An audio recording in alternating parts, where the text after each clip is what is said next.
Hello and welcome to the EBO India YouTube channel. You join us in a very sunny Kolad to ride a bike that we've been waiting for a long time, me included. Say hello to the Triumph Scrambler 400X, and after all these months, we finally get to swing a leg over it and spend some time with it. I'ma rule the world, I'ma rule the world, yeah, yeah. I'ma rule the world, I'ma rule the world, yeah. 색다른 느낌으로 만드는 맛, 나만의 세상 만들어 장악. In this video, I'm going to be telling you what this is like to ride, how it differs from the Speed 400 and whether or not you should be getting one. Now before we go ahead, if you like this video, do give us a thumbs up, share this video with like-minded enthusiasts and click on that bell icon to stay notified on all things thrill of riding.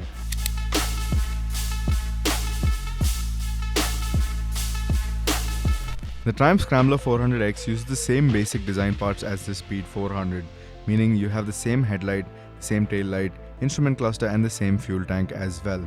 Even the engine is the same as the Speed 400 with no visual differences either.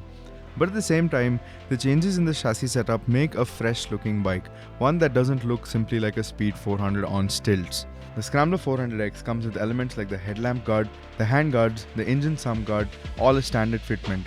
And adding to the Scrambler vibe of the motorcycle is a competition number plate on the left side that harks back to the origins of the Scrambler concept. The Scrambler 400X uses a split seat setup unlike the Speed 400 single piece setup, which feels a lot more comfortable now, especially for long distance application. As is the case with the Speed 400, the sheer attention to detail and fit and finish of this motorcycle is that of a much more expensive motorcycle, and I certainly hope that this ages the same way.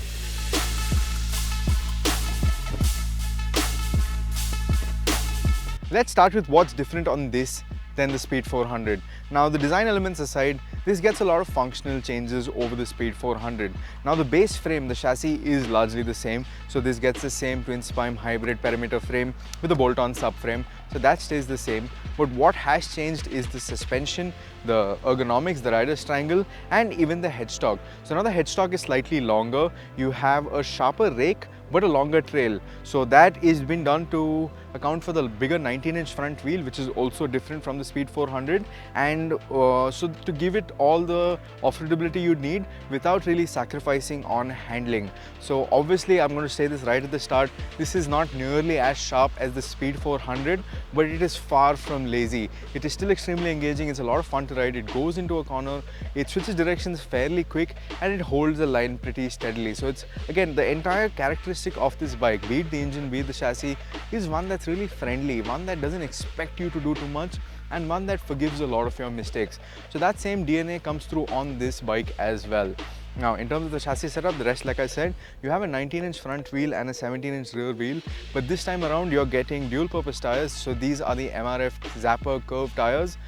They're fairly grippy. I didn't really have any problem with them on the road. Even off-road, they have a decent amount of grip, but then it really depends what you're doing. Real hardcore off-roading this bike is not built for, and Triumph isn't saying that as well. This is a scrambler, and a scrambler's job is to get off the road, take the beaten path. In terms of technicality, if you want to put it that way, maybe a level 1, level 2 trail is something that this can handle comfortably. Anything more and you're asking too much of this bike. So my recommendation is, if you see some beaten trail, something place like where we are right now, go for it. But if it's getting really tricky, I would suggest taking something a little more purpose built for that. Now the front wheel, like I said, 19-inch sharper rake, longer trail, not the most engaging, but at the same time pretty fun as well. The suspension, now the front has a 150mm travel and the rear has 150mm travel as well. That is up 10mm in the front and 20mm at the rear when compared to the Speed 400. It has the same plush ride quality that has the ability to soak up really pretty much everything in its stride. And yeah, the suspension setup is great. Potholes, speed breakers, everything. It doesn't really unsettle the rider.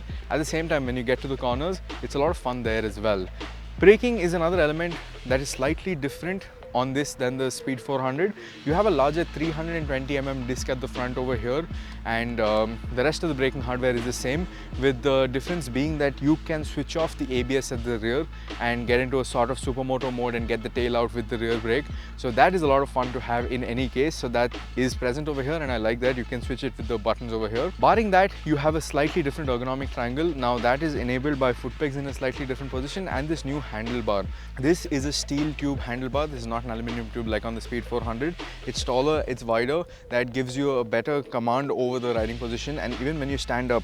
So if I were to stand up on the bike right now, it's a more comfortable standing riding stance as well. So overall the ergonomics are more comfortable, more upright, and with that comes a taller seat height as well. Now this is 835 mm, and as you can see, I can flat foot it comfortably. I'm 5'10", but shorter riders might have an issue flat footing it. But what Triumph has done, which is a really good thing, is that the inseam is really narrow, so it's not like it's going to spread your legs out too much, so reaching down won't be too much of an issue. With the taller seat height and the taller wheel and the taller suspension, you also get 195 mm of ground clearance, which means that you're not going to be really bottoming this out anywhere unless you go into a really deep pothole or a really tall speed breaker. So on that front, the chassis gets a thumbs up for what this is supposed to be. The only thing I really didn't enjoy as much is the braking. Now don't get me wrong, this has enough bite and feedback, but over the course of riding over a couple of hours, the feel at the lever, it really started to fade, and the lever started coming in a lot more than it should, which didn't inspire as much confidence as I would have liked. So if Triumph can look into that and rectify that, that would be great. But apart from that, this is a pretty solid chassis setup for a kind of bike that this is trying to be.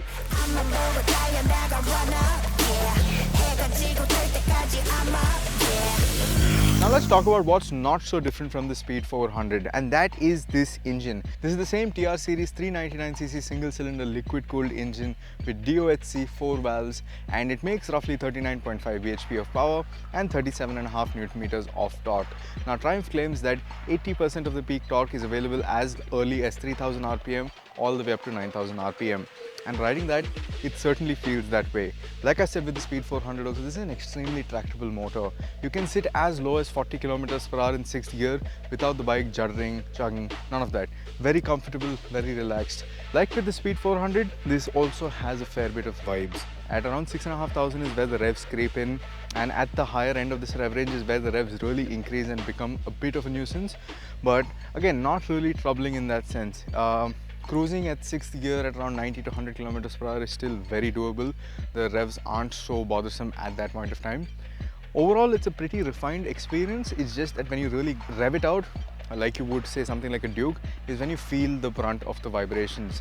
But in all other intents and purposes, this doesn't feel as unrefined at all. So in that front, good job Triumph. If Triumph can iron out a bit of the vibrations at the mid-range and the top end, that would be great, but it's not really a deal breaker by any means. So the only real difference between the engine on this and the Speed 400 is again not really in the engine, it's more outside of it. So the front sprocket, the final sprocket in the front, has gone down from 15 to 14 tooth, and the rear sprocket remains the same 43 tooth sprocket. The gearbox is the same 6 speeds, same gear ratios and all of that. Going down one tooth on the front sprocket makes the bike feel slightly more tractable. Again, I can confirm this if I ride both the bikes back to back, but if memory serves correct, this feels like this accelerates off the line just a bit faster, and it feels just a tad bit more tractable than the Speed 400, and that's a good thing considering that this is meant to go off-road to an extent. So at lower speed, you can still stay at lower speed without having to shift up or shift down too much, still get enough power and come out of wherever you need to come out of. The other notable visual change is the exhaust, and this uses a twin barrel unit rather than the single barrel unit that you get on the Speed 400, and Triumph says that they have tuned the exhaust to sound a little more rotty on this.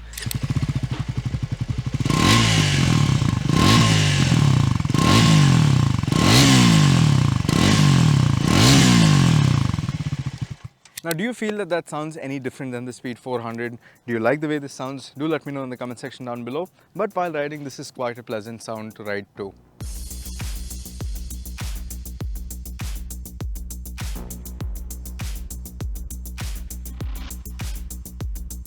Alright, so now it's time to summarize this video and tell you whether or not this Scrambler 400X lives up to the hype and whether or not you should consider getting one. Let's start with the price. Now, the Speed 400's pricing really blew our minds, and at the end of that video I told you that this will be priced at around 2.6 lakh ex-showroom thereabouts, and Triumph has done exactly that. This costs rupees 2.63 lakh ex-showroom, which would put it in the ballpark of 3 to 3.20 depending on where you are on road.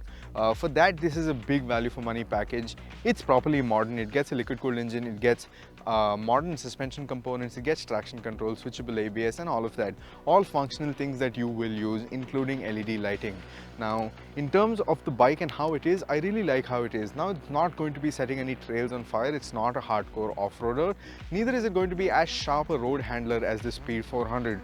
What this is a really nice bike, one that is exciting for a beginner, and it has those nice 39.5 bhp to play with. For an experienced rider, this is a nice comfortable second bike to have, and especially the chassis setup, the way it is set up, it is a great bike to tackle Indian roads. Now we all know our road network is just getting worse by the day, and this suspension setup, this front wheel and the increased ground clearance just gives you that peace of mind when you're riding this bike, because potholes, big speed breakers, none of it really bother this. The ride is also plush, so it's an overall really comfortable experience to have.